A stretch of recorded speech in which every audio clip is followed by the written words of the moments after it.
मैं सबसे पहला निवेदन करना चाहूंगा, इस रैली के अंदर, इस घेराव के अंदर कोई भी व्यक्ति किसी भी नेता का केवल राहुल गांधी खड़गे साहब को छोड़ करके किसी व्यक्तिगत नेता का कोई नारा नहीं लगाएगा।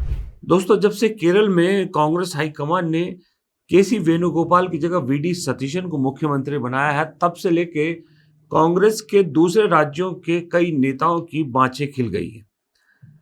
जोश तो बढ़ा, केरल में सरकार बनने से जोश तो बढ़ा, इसमें कोई डाउट नहीं है, लेकिन कुछ स्थानीय इकाइयों के जो पदाधिकारी हैं उनकी इच्छाएं भी जागृत हो गई है। अब सबको लगने लगा है कि अगर जो प्रादेशिक पदाधिकारी हैं अगर वो जम के काम करें तो कांग्रेस हाईकमान उन्हें भी मुख्यमंत्री बना सकती है। जी हाँ, और उसका असर सबसे पहला जो दिख रहा है वो राजस्थान में दिख रहा है। आपको मालूम है राजस्थान में कांग्रेस इस वक्त बहुत मजबूत है, लेकिन साथ ही वहां पर पहले से ही गहलोत वर्सेस सचिन पायलट की लड़ाई जो है वो चल रही है। लेकिन इस बार माना जा रहा है कि सचिन पायलट को रोक नहीं पाएगा कोई, सचिन पायलट को कमान मिलेगी अगर कांग्रेस सत्ता में आती है। लेकिन केरल के नतीजे आते ही और केरल में सरकार बनते ही अशोक गहलोत ग्रुप भी सक्रिय हो गए, अशोक गहलोत भी सक्रिय हो गए।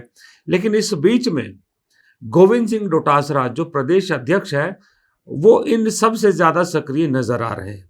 अब तो आलम यह है कि डोटासरा जी को ये लग रहा है कि वो भी मुख्यमंत्री की दौड़ में शामिल हो सकते हैं, इसलिए अब वो जो फंक्शन होते हैं ना उसमें बाकायदा एक निर्देश जारी करते हैं, खबरदार राहुल गांधी और मल्लिकार्जुन खड़गे के अलावा किसी और के जिंदाबाद होने के नारे लगाए तो। सहमत हो? कोई भी, क्योंकि हमारी लड़ाई खड़गे साहब और राहुल गांधी जी के नेतृत्व में नीट यूजी 2026 के साथ साथ नीट के जो तमाम पेपर लीक हुए हैं, ओ भैया मैं बोल रहा हूं तो फिर भी कर लेना। तो ये लड़ाई वो लड़ाई है, और जिस लड़ाई को राहुल गांधी जी ने और 2024 में लोकसभा के अंदर ऐलान किया था कि मोदी जी, धर्मेंद्र प्रधान जी, आप अमित शाह जी, आप नीट के ऊपर चर्चा कराइए, नीट के पेपर आउट होकर के।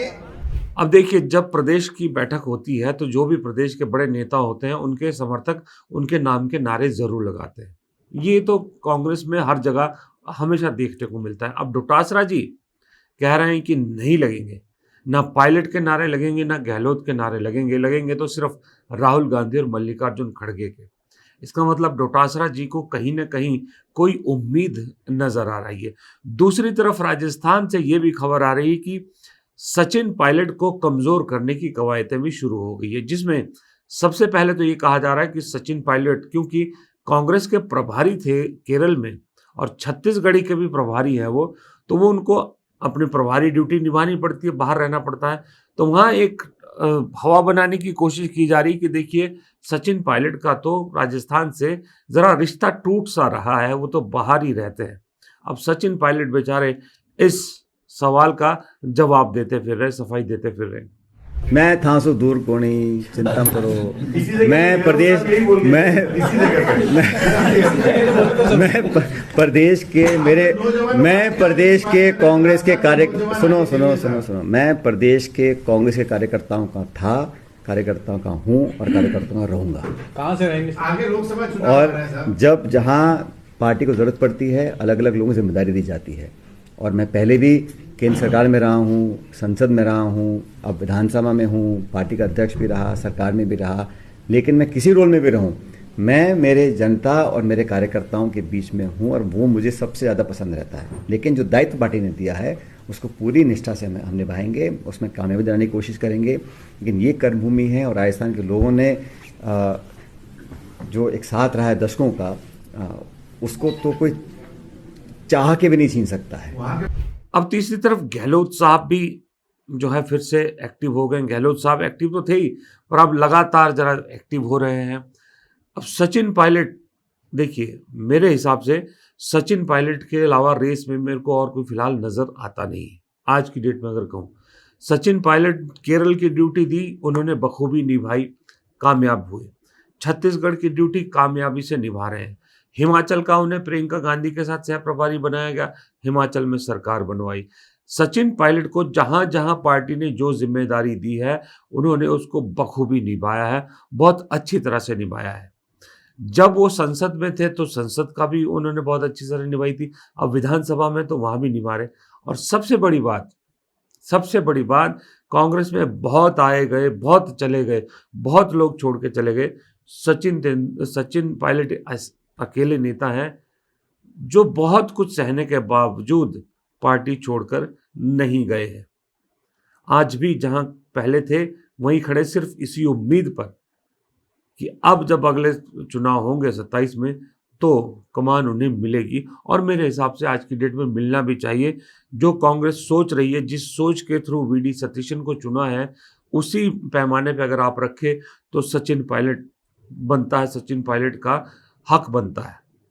अब डोटासरा जी ठीक है, कोशिश करना उनका हक है, प्रदेश अध्यक्ष है, काम अच्छा कर रहे हैं, कांग्रेस को यहाँ तक पहुंचाया है, सड़क पर रोजाना दिख रही है कांग्रेस। राजस्थान में अभी नीट को लेकर राजस्थान में जबरदस्त प्रदर्शन कांग्रेस कर रही है, उस सब का श्रेय डोटासरा को जरूर जाता है।